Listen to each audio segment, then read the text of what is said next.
नमस्कार, ज्योतिष के इस कार्यक्रम में स्वागत है आपका एस्ट्रो ट्रैवल कॉम पे।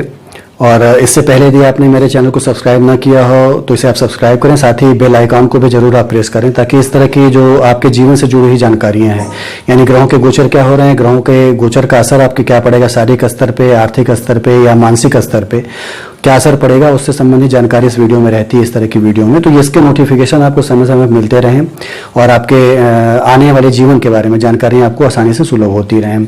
साथ ही आप मेरे फेसबुक पेज को भी सब्सक्राइब कर सकते हैं, उस पर भी इस तरह की ही रोचक जानकारी हैं जो आपके जीवन को निश्चित रूप से एक लाभकारी पथ पे लेके जाएंगी और आपको आने वाले जीवन से संबंधित चीज़ों के बारे में हमेशा पता चलता रहेगा।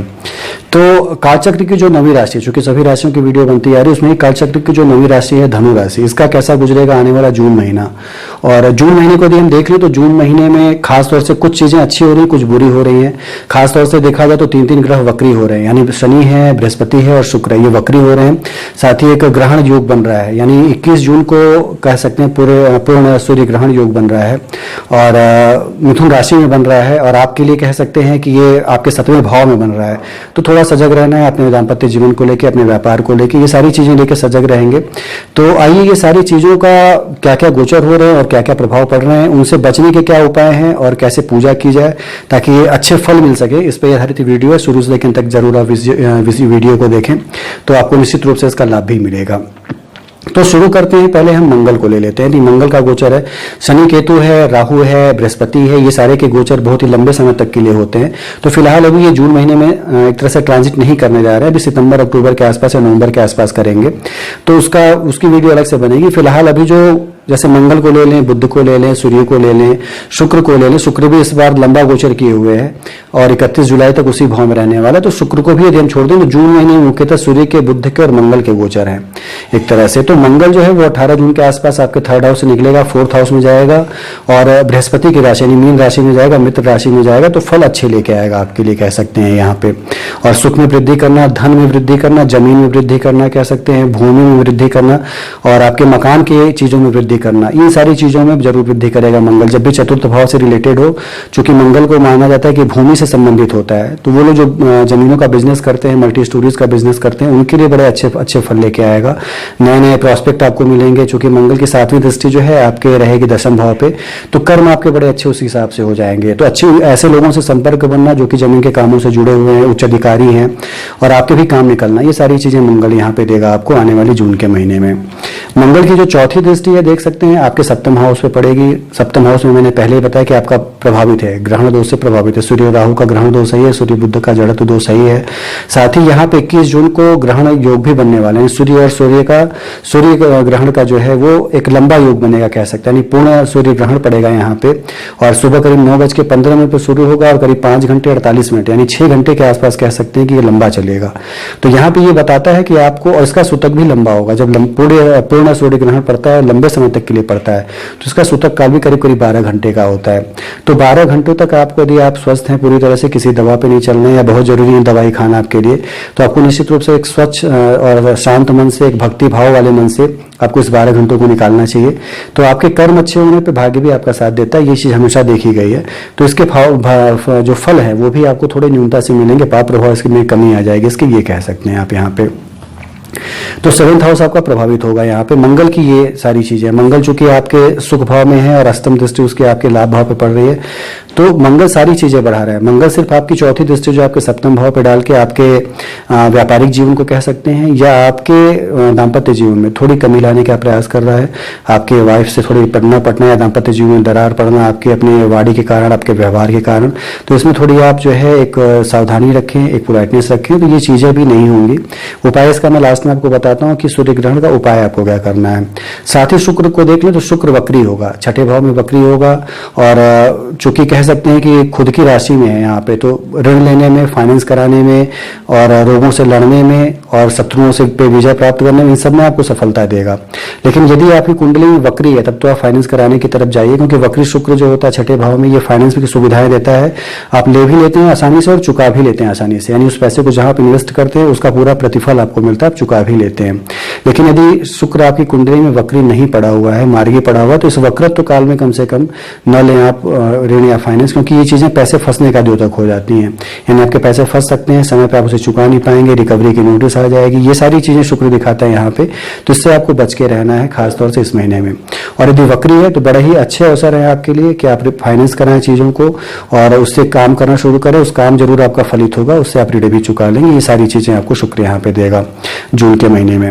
साथ ही शनि और बृहस्पति ये भी आपके सेकंड हाउस में बना हुआ है, वक्री होगा। शनि तो 11 मई को ही वक्री हो चुका है, तो चूंकि खुद की राशि में है कह सकते हैं, तो बड़े अच्छे फल लेके आएगा। यदि आपकी कुंडली में भी वक्री है तो बड़े अच्छे फल लेके आएगा। यानी आपके अचल संपत्ति में वृद्धि होना, परिवार में वृद्धि होना, किसी नए सदस्य के आने की खबर मिलना। चूंकि बृहस्पति वहां पे भी है तो बृहस्पति आपको आदर दिलाएगा। बृहस्पति जब भी वक्री हो, नीच का हो, तो निश्चित रूप से, चूंकि बृहस्पति को माना जाता है कि ग्रहों का एक तरह से गुरु होता है, राजा होता है, तो ये फल बड़े अच्छे देता है। भले ही नीच में चला जाता है, वक्री हो जाता है, लेकिन फल बड़े अच्छे देता है। तो समाज में आपकी रिकॉग्निशन बनना, परिवार में आपकी इज्जत बढ़ना और लोगों में आपकी पूछ बढ़ना। साथ ही देख सकते हैं कि उसकी 5वीं दृष्टि आपके 6ठे भाव पे और 7वीं दृष्टि आपके 8वें भाव पे है, तो रोग से बचाना आपको, साथ ही आपकी आयु में वृद्धि करना, ये सारी चीजें शनि यहाँ पे करेगा, बृहस्पति यहाँ पे करेगा। शनि को भी कहते हैं जबकि अष्टम भाव से रिलेटेड हो जाता है तो आयु में वृद्धि कर देता है।